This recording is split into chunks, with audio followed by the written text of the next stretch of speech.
Bonjour les amis et bienvenue dans cette vidéo. Alors aujourd'hui on va parler à la fraîche, c'est le matin, il y a de la buée un peu partout. On va parler à la fraîche, on va parler de ne pas faire de suppositions, c'est l'accord Toltec numéro 2. Alors je confonds toujours le 2, le 3, je sais jamais si c'est ne pas faire de suppositions ou ne pas en faire une affaire personnelle, le premier des deux. Ça n'a pas tant d'importance, hein, c'est juste une numérotation comme ça. Personnellement, dans mon esprit, c'est ne pas faire de suppositions qui est en deuxième. Euh, Parce que je trouve qu'il est très en lien avec avoir une parole impeccable. Euh, et je vais vous expliquer de suite pourquoi. Donc, comme sur la dernière vidéo, je me suis posé trois questions et je vais essayer d'approfondir un petit peu sur ces trois questions. La première question, c'est qu'est-ce qu'une supposition? Je pense que c'est important de le définir et de savoir qu'est-ce que c'est. Dans ma vision, c'est toujours pareil, hein, je donne toujours mes visions personnelles, ma pratique personnelle en fait, et après c'est à chacun de vous à l'assimiler et à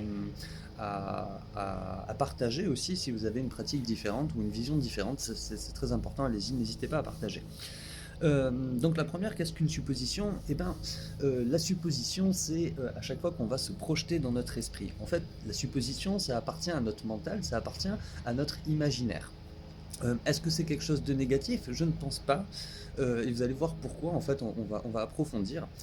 Tout simplement parce que je pense que notre imaginaire, c'est quelque chose qui est important pour nous. Euh, D'ailleurs, si on prend imaginaire, je ne sais pas si vous avez déjà fait la réflexion, mais imaginaire, c'est image in air, ça veut dire l'image dans l'air. Et j'aime bien cette définition-là, puisque souvent on pense, la plupart des gens pensent que l'imaginaire est quelque chose qui n'existe pas, alors qu'en réalité c'est quelque chose qui existe, c'est une image dans l'air, ça peut être aussi un son dans l'air, c'est quelque chose qu'on crée mentalement. Et donc du coup ça se passe sur un plan qui n'est pas sur le plan physique, mais sur un plan peut-être un petit peu plus spirituel, un petit peu plus mental, un petit peu plus imaginaire. Euh, donc du coup, qu'est-ce qu'une supposition? Ben, une supposition, ça va être l'activation de notre imaginaire dans une situation donnée en fait. Je vais essayer de vous trouver un exemple. On va prendre l'exemple d'un couple par exemple. Tiens, prenons l'exemple d'un couple. Imaginons que le mari d'une dame ne rentre plus à l'heure habituelle en fait. À chaque fois, il déborde d'une heure ou de 2 heures. Et puis cette dame va commencer à se projeter en se demandant si par exemple il n'est pas en train de la tromper. Lui peut dire ben, je finis plus tard au travail. Puis elle va commencer à cogiter, à se dire mais est-ce qu'il n'est pas en train de me tromper? Avec qui il est? Et elle va commencer à s'imaginer tout un tas de scénarios en fait qui sont des suppositions et qui vont, donc sur cet exemple, et c'est voulu, lui faire du mal en fait. Je vous laisse imaginer, hein, si vous imaginez que votre compagnon est en train de vous tromper alors qu'en réalité il est au travail, on va dire que la supposition elle est franchement pas cool. Vous allez commencer à avoir des émotions, peut-être une émotion de colère qui va monter, peut-être de la tristesse, mais souvent ça risque d'être de la colère qui va monter. Vous allez perdre confiance en votre compagnon, en tout cas cette personne perd confiance en son compagnon sur des suppositions et en fait elle a aucun élément pour savoir si c'est vrai ou pas, mis à part le fait qu'il rentre plus tard le soir parce que il lui a dit qu'il allait travailler plus tard. Euh, donc ça, c'est une supposition en fait.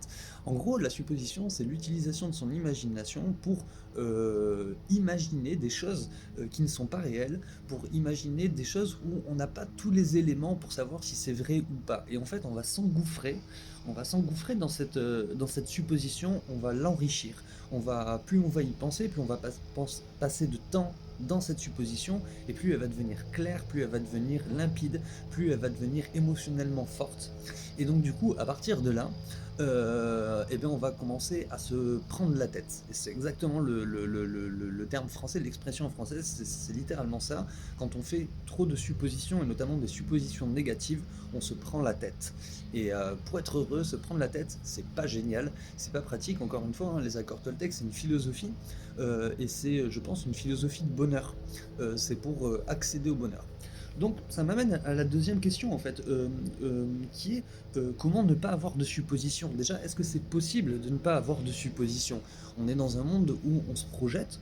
Depuis enfant, on nous apprend à supposer des choses.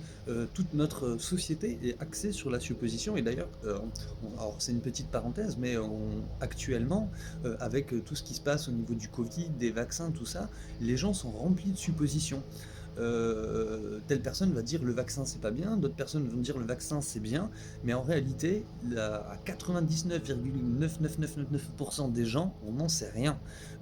Mis à part si tu es scientifique ou biologiste et que tu travailles, parce que c'est une spécialité sur, admettons, je prends le vaccin, mais enfin voilà, sur l'ARN messager, là tu es apte à dire c'est bien, c'est pas bien. Si tu fais pas ça, c'est des suppositions. Et si c'est pas une supposition, si tu as lu des articles de telle ou telle personne, dans ce cas-là, c'est l'influence de telle ou telle personne qui te fait dire que c'est bien ou que c'est pas bien. Donc tu restes aussi dans quelque chose dans une supposition en fait. J'avais envie de dire un suppositoire, mais c'est un peu ça en fait, hein. La supposition, c'est un petit peu un suppositoire. C'est pas agréable, ça glisse, et en fait, ça rentre comme ça un petit peu dans notre tête, et après, on l'entretient. Euh, donc, comment ne pas avoir de supposition? Est-ce que c'est possible de ne pas avoir de supposition? J'ai envie de dire que c'est pas facile. Euh, En méditation, on dira la meilleure façon de ne pas avoir de supposition, c'est de vivre l'instant présent. Et je trouve que c'est une très bonne idée.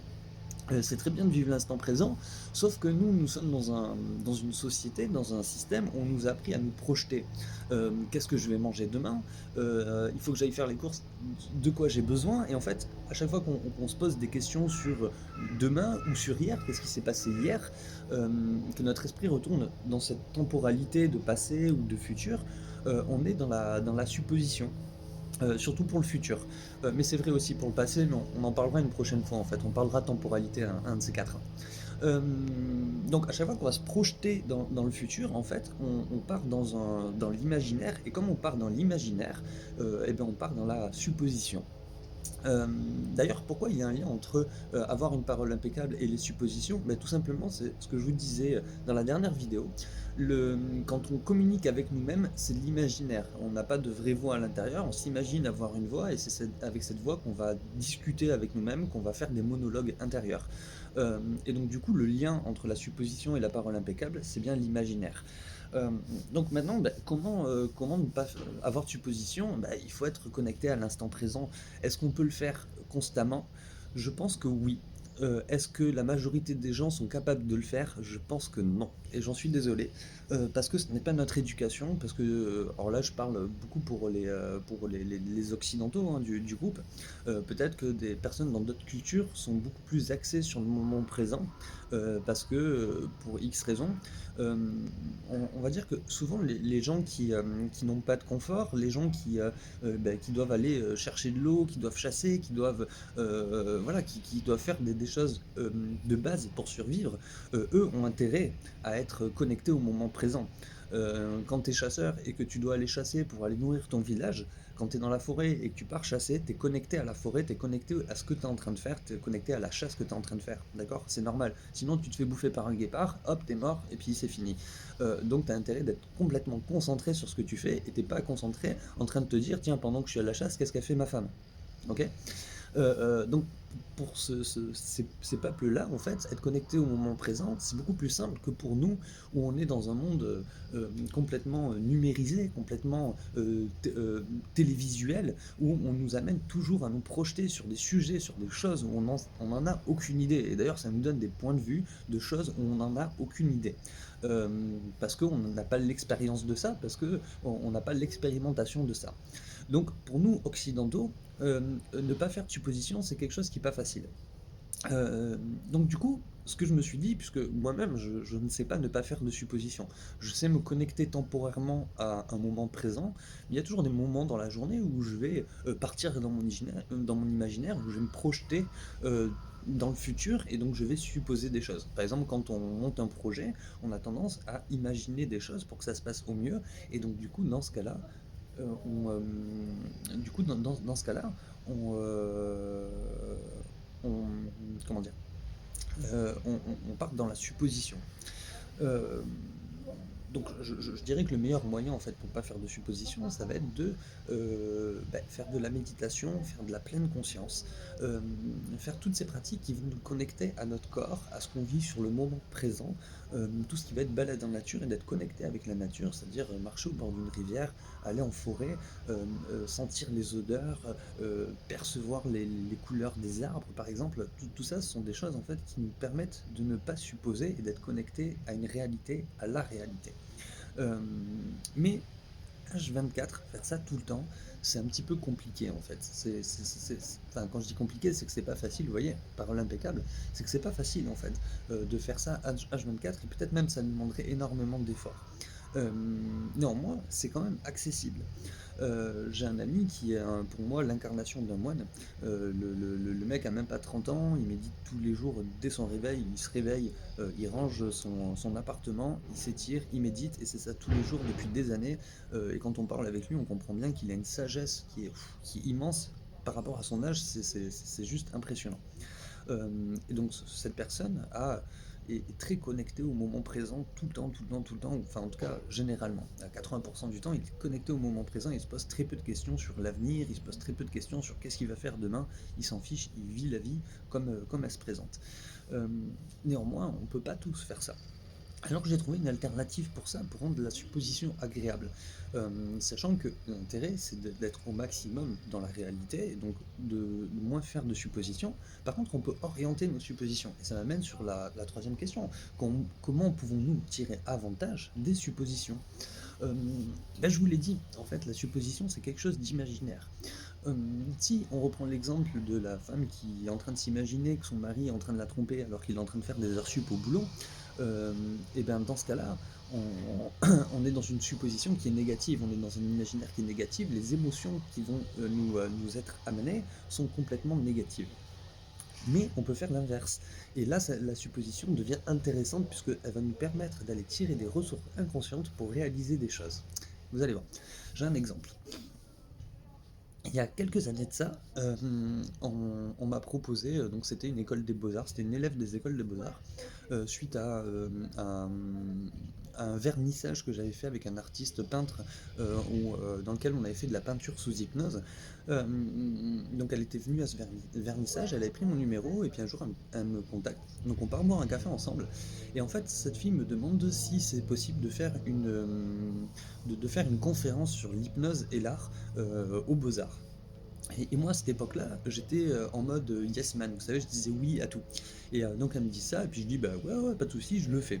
La fille s'en va, et là, pouf, je commence à partir des suppositions. J'avais jamais fait de conférence de ma vie, j'avais même jamais parlé devant un groupe de gens, et je commence à me dire putain, mais qu'est-ce que j'ai fait? Mais pourquoi j'ai dit oui? Qu'est-ce qui va se passer? Qu'est-ce que je vais leur dire? Et je commence à me projeter dans une supposition qui était négative, où je me fais monter de la peur. Et là, je me stoppe. Et je me dis, attends, attends, attends, attends.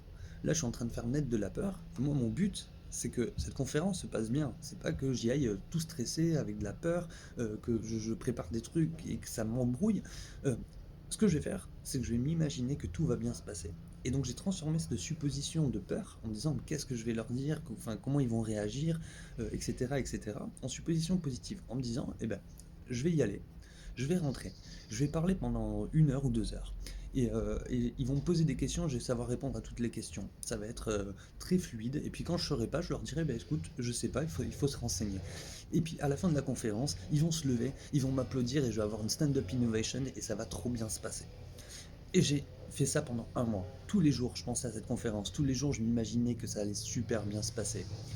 Le jour de la conférence, donc je fais ma conférence, tout se passe bien, j'y vais avec mes zéro stress, j'y vais dans une décontraction déconcertante, j'avais absolument rien préparé, je me suis dit on verra, de toute façon le sujet de l'hypnose je maîtrise, j'ai travaillé avec plusieurs artistes, donc je sais l'apport que peut avoir l'hypnose dans l'art, et donc du coup, ce que je fais, c'est que j'y vais et puis on verra bien ce qui se passe. J'y vais, je vois ce qui se passe, tout se passe bien, et là, déception, j'arrive à la fin, il n'y a pas de stand-up innovation.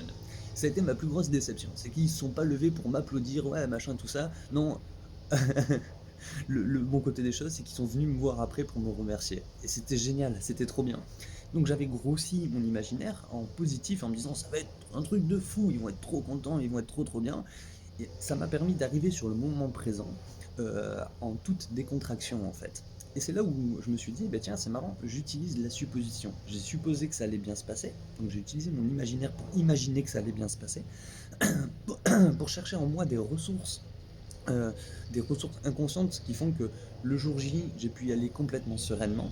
Alors bien sûr, il y a toujours un petit peu de stress, c'est une nouveauté, c'est évident, mais franchement, c'était rien. J'y suis vraiment allé en mode tranquille, hein.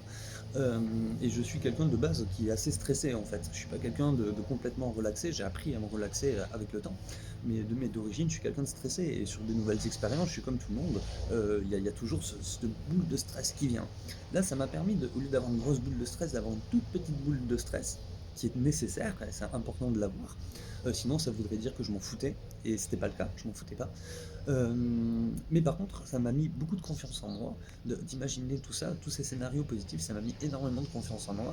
Ça a permis que le jour J, je ne sois pas en train de trembler. Ça m'a permis que le jour J, j'ai pas ma voix qui flanche. Ça m'a permis que le jour J, je sois complètement concentré sur mon sujet et je puisse faire un monologue de 2 heures. C'était une conférence d'1 heure, j'ai parlé pendant 2 heures. Et c'est la prof qui m'a dit, bon, mais il va falloir finir. Mais j'aurais pu leur parler pendant 4 heures, 6 heures, 8 heures. J'aurais pu leur faire un cours, j'aurais pu leur donner tout ce que je savais sur l'hypnose et sur l'hypnose et l'art en général.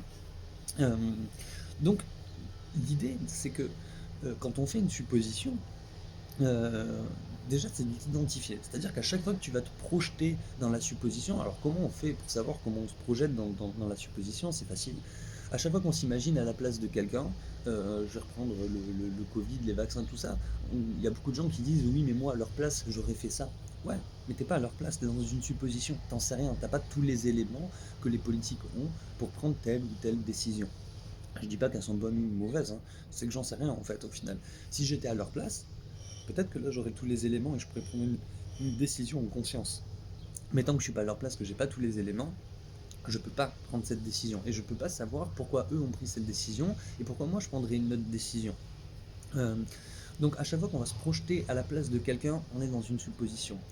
À chaque fois qu'on est là, oui mais si, c'est une supposition, oui mais si, ça veut rien dire, oui mais si, oui mais aussi on peut refaire le monde, oui mais si, on peut tout faire avec. Donc à chaque fois qu'on est dans ce type d'idée-là, eh ben, on est dans des suppositions.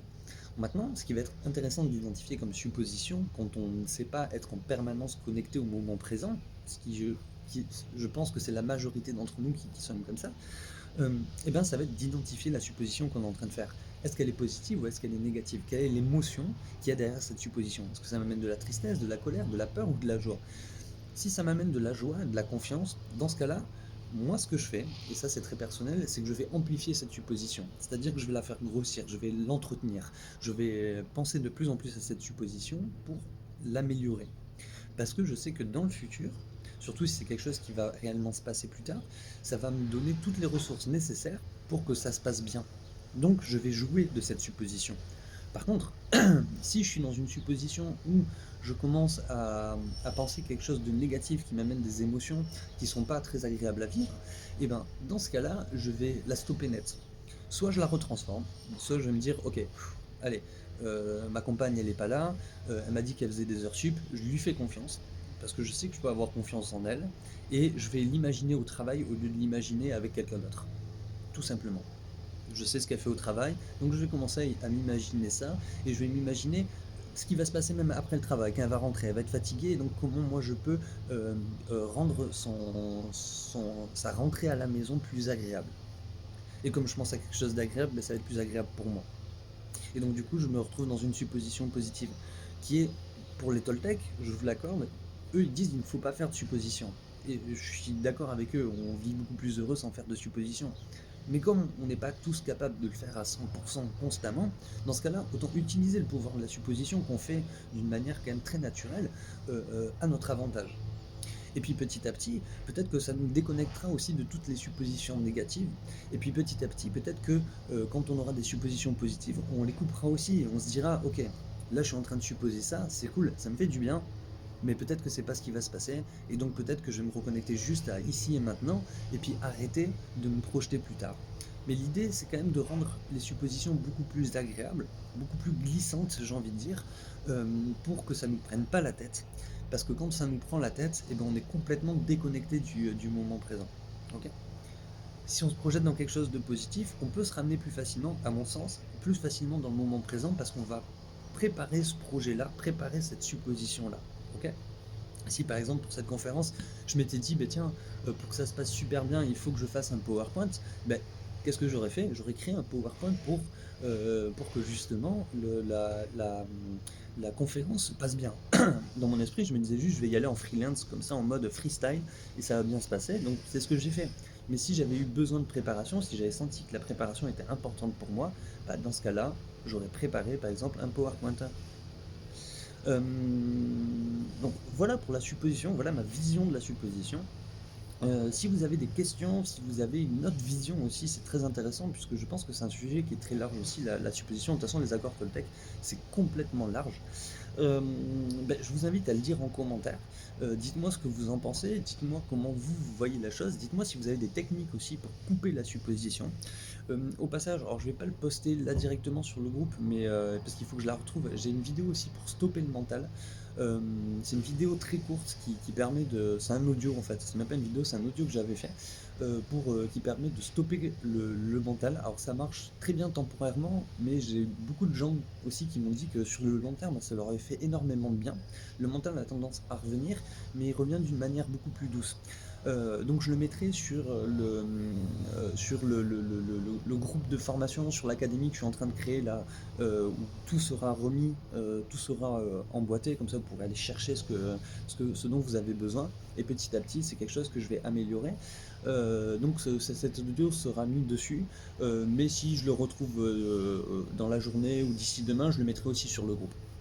Euh, donc voilà pour moi, voilà pour ne pas faire de suppositions. Je vous dis à bientôt. La prochaine vidéo, on parlera de ne pas en faire une affaire personnelle, qui est un accord que j'adore, vraiment qui est génial, qui est en lien avec l'ego. Bon, on en parlera sur la prochaine vidéo. Je vous souhaite à tous une excellente journée et je vous fais des bisous. Voilà. Salut!